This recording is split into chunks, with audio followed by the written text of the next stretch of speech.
آج ہماری زندگی میں گناہ ہو رہے ہیں، ہم زندگی میں غفلت کا شکار ہیں، ہاتھوں پیر کا غلط استعمال ہے، زبان کا غلط استعمال ہے، آنکھوں کا غلط استعمال ہے، کانوں کا غلط استعمال ہے، طاقت کا غلط استعمال ہے، مال کا غلط استعمال ہے، عہدے کا غلط استعمال ہے، منصب اور وجاہت کا غلط استعمال ہے۔ تو اس کی وجہ یہی ہے کہ آدمی اللہ کو بھلا چکا ہے، اللہ کی ذات عالی کا اس سے استحضار نہیں ہے، جس کے نتیجے میں وہ غفلت کے ساتھ زندگی گزار رہا ہے، اللہ کی نافرمانی کے ساتھ زندگی گزار رہا ہے۔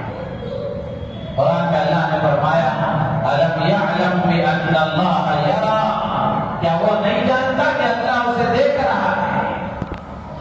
کتنی بڑی دھمکی ہے اس میں۔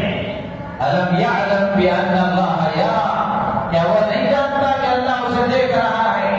اور اللہ کو ہر چیز پر قدرت ہے، طاقت ہے۔ جن آنکھوں سے وہ غلط چیزیں دیکھ رہا ہے، اللہ کو یہ قدرت حاصل ہے کہ ان آنکھوں سے دیکھنے کی طاقت ختم کر دے۔ جن کانوں سے وہ غلط باتیں سن رہا ہے، اللہ اس بات پر پوری طرح قادر ہے کہ وہ ان کانوں میں سننے کی صلاحیت کو ختم کر دے۔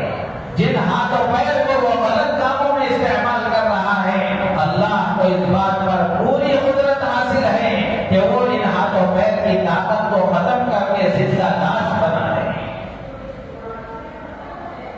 میرے عزیز و دوست و بزرگوں، اللہ کے نبی نے فرمایا اتق اللہ حیث ما کنت، کہ تم جہاں بھی رہو، جس حال میں بھی رہو، ہر لمحہ اللہ سے ڈر کر زندگی گزارو، اس استحضار کے ساتھ زندگی گزارو کہ اللہ مجھے دیکھ رہا ہے۔